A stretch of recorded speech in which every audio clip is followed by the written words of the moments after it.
कौन कहता है आसमान में छेद नहीं होता, एक पत्थर तबीयत से उछालो यारो।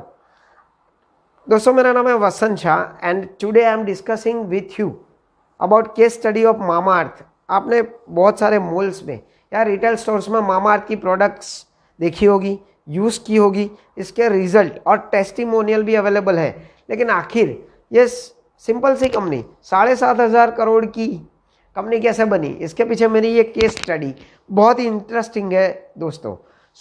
इसके साथ ही केस स्टडी ख़त्म करते हैं हम कुछ स्टार्टअप के लिए या एंटरप्रेन्योर के लिए कुछ बिजनेस लेसन भी सीखेंगे, ताकि हमको पता चले कि क्या आइडिया इम्प्लीमेंट करने की वजह से मेरी कंपनी की वैल्यूएशन बढ़ सकती है या मैं टॉप बन सकता हूँ या मेरी कंपनी को एक स्केलेबल बिजनेस मॉडल में कन्वर्ट कर सकता हूँ। तो आइए सुनते हैं कहानी गज़ल अलग की।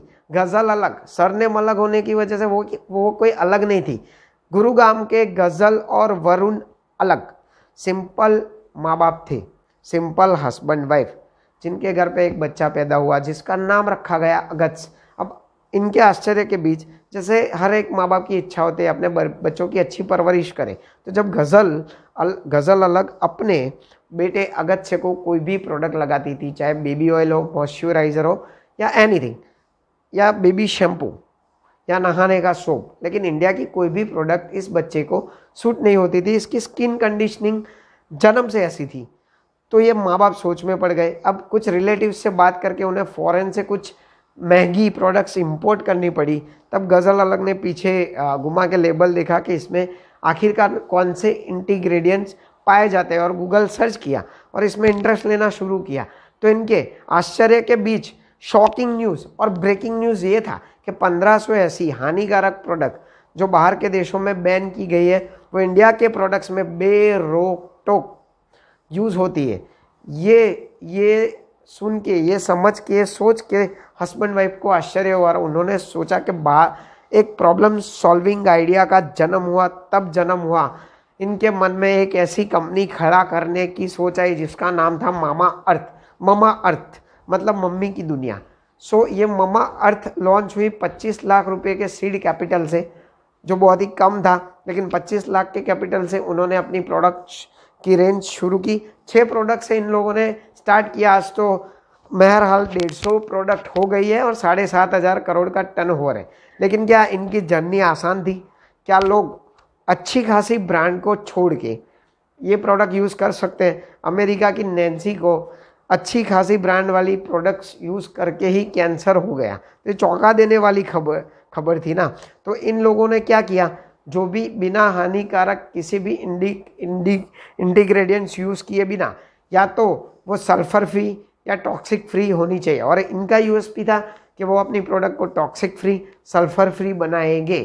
कुछ कंपनियों की प्रोडक्ट पैराबिन होती है, कुछ की टॉक्सिक फ्री होती है, लेकिन हमारे देश में कोई भी product toxic free, paraben free या सल्फर फ्री नहीं है। हमारे देश में 1500 ऐसे हानिकारक रसायन यूज़ किए जाते हैं प्रोडक्ट के अंदर, जिससे कैंसर तक हो सकता है। लोगों में ये अवेयरनेस नहीं थी।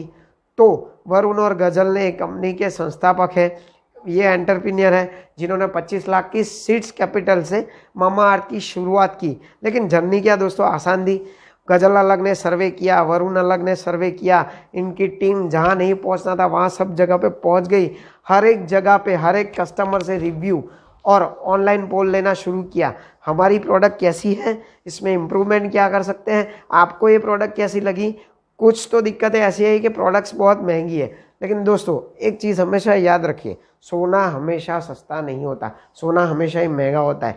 किसी भी प्रोडक्ट को अगर क्वालिटी वाइज आप लेने जाओ तो उसमें या तो अगर आपको सस्ती पड़ेगी तो उसमें हानिकारक इंग्रेडिएंट्स होंगे, या सस्ती रेंज में आप प्रोडक्ट बनाने जाओगे तो पॉसिबल नहीं है। तो प्रीमियम क्वालिटी की प्रोडक्ट आपको भले ही महंगी लगे, लेकिन इससे हमारी हेल्थ मेंटेन करने में बहुत अच्छी खासी मदद होती है, हमारी स्किन को प्रॉब्लम नहीं होती। तो इस हिसाब से देखने जाए ना तो प्रोडक्ट सस्ती है। मामा अर्थ की जर्नी आज 25 लाख से 7500 करोड़ पे कैसे पहुंची, ताकि इन्होंने आज तक 200 की क्वालिटी में कॉम्प्रोमाइज़ नहीं किया है। इनका मूल मंत्र है क्वालिटी में कॉम्प्रोमाइज़ नहीं करना है। अच्छी से अच्छी प्रोडक्ट कस्टमर को अवेलेबल करना है, इंडिया में अवेलेबल करना है। और इनकी प्रोडक्ट मतलब मामाअर्थ की एक रिसर्च लैब है जहाँ पे हर प्रोडक्ट को R&D रिसर्च किया जाता है। इसके बाद हर एक प्रोडक्ट को इन प्रोडक्ट का सर्वे करते करते इन लोगों को पता चला कि इंडिया में जॉनसन एंड जॉनसन, लैक्मे और बहुत बड़ी बड़ी ब्रांड है। तो इस कॉस्मेटिक इतने बड़े ब्रांड को झुका के अपनी ब्रांड को एस्टैब्लिश करना और सक्सेसफुल बनाना इनके लिए जर्नी आसान नहीं थी दोस्तों। इन्होंने सर्वे किया, साथ साथ में पता चला कि लोगों ने बोला कि हम जॉनसन एंड जॉनसन छोड़ के आपकी प्रोडक्ट क्यों यूज़ करें। तो उनका एक मूल मंत्र था सल्फेट फ्री, टॉक्सिक फ्री और पैराबेन फ्री प्रोडक्ट। और बहुत सारे ऐसे इंग्रेडिएंट्स, बहुत सारे ऐसे रसायन जो इंडिया में बैन है, उसको कड़ी परीक्षा के साथ उसको अच्छे से अच्छी इन बिना किसी हानिकारक रसायन को यूज़ किए हुए प्रोडक्ट बनानी है और अच्छी से अच्छी प्रीमियम रेंज में अवेलेबल करवाना है।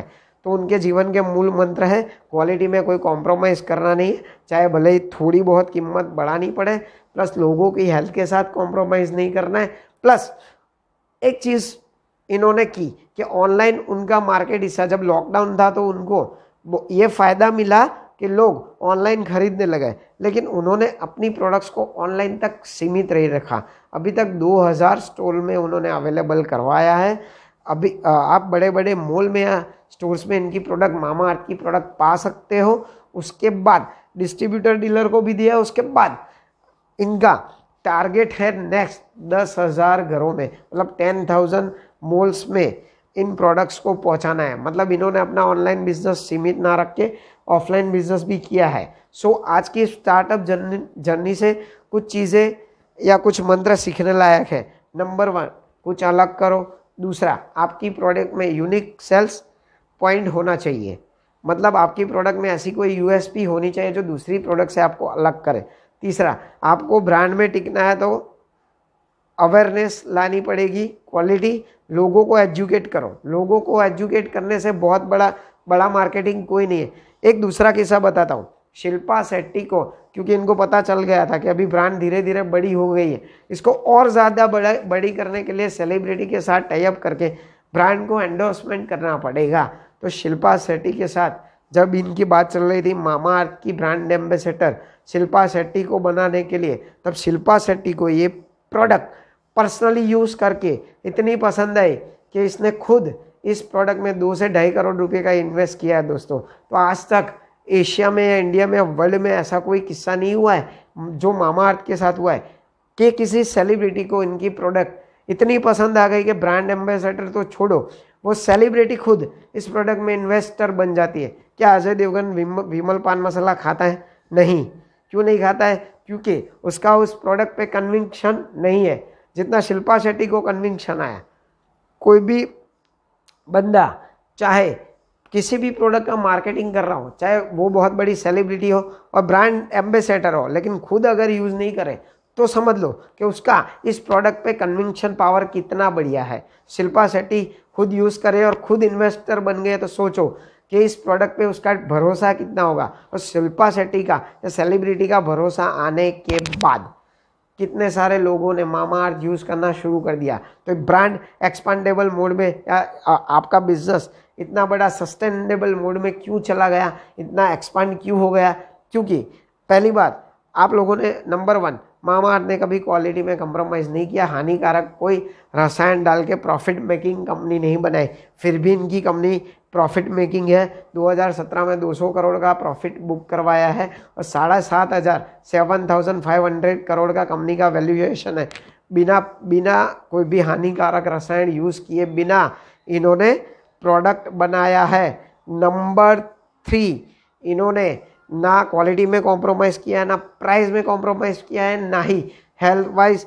अपनी रिसर्च लैब में जाने के बाद इन्होंने प्रोडक्ट को ट्रस्टेड बनाने के लिए मेड सेफ के साथ अपना टाई अप किया। मतलब मेड सेफ वो नॉन प्रॉफिटेबल ऑर्गेनाइजेशन है जो प्रोडक्ट की सेफ्टी मेजर देता है और सबको नहीं देता।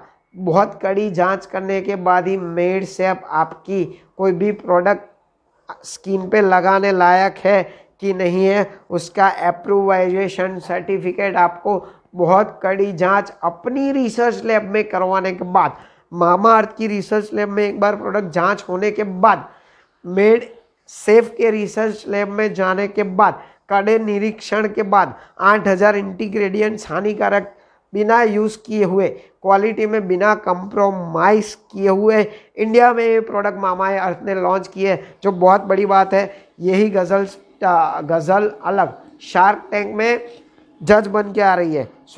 ये एंटरप्रेन्योर को यही सलाह देती है कि आप कभी क्वालिटी में कॉम्प्रोमाइज किए बिना आप मर्चेंडाइजर को या आपकी प्रोडक्ट अवेलेबल करवा सके, ऐसे लोगों को मिलके ये इंडिया में पॉसिबल है कि बिना हानिकारक रसायन यूज़ किए हुए आप अपनी कंपनी को अच्छी प्रोडक्ट देके, अच्छी गुणवत्ता, अच्छी क्वालिटी वाली प्रोडक्ट देके आप प्रॉफिट मेकिंग कंपनी बन सकते हो। सो नंबर 1, क्वालिटी में कॉम्प्रोमाइज़ मत करो। नंबर 2, यूएसपी जनरेट करो। नंबर 3, बहुत बड़ी गलती मत करो, सिर्फ ऑनलाइन मत रहो, ऑफलाइन भी आपको रहना पड़ेगा।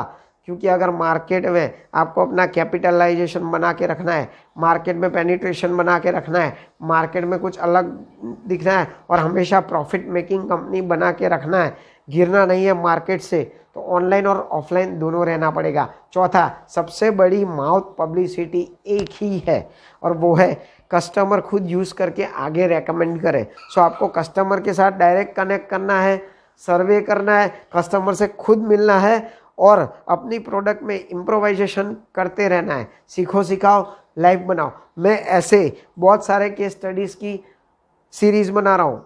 हज़ारों लाखों एंटरप्रेन्योर है, उसमें से कुछ सक्सेस हुए, बहुत सारे नहीं हुए। सक्सेस हुए तो क्यों हुए, जो नहीं हुए वो उन्होंने क्या गलती की है।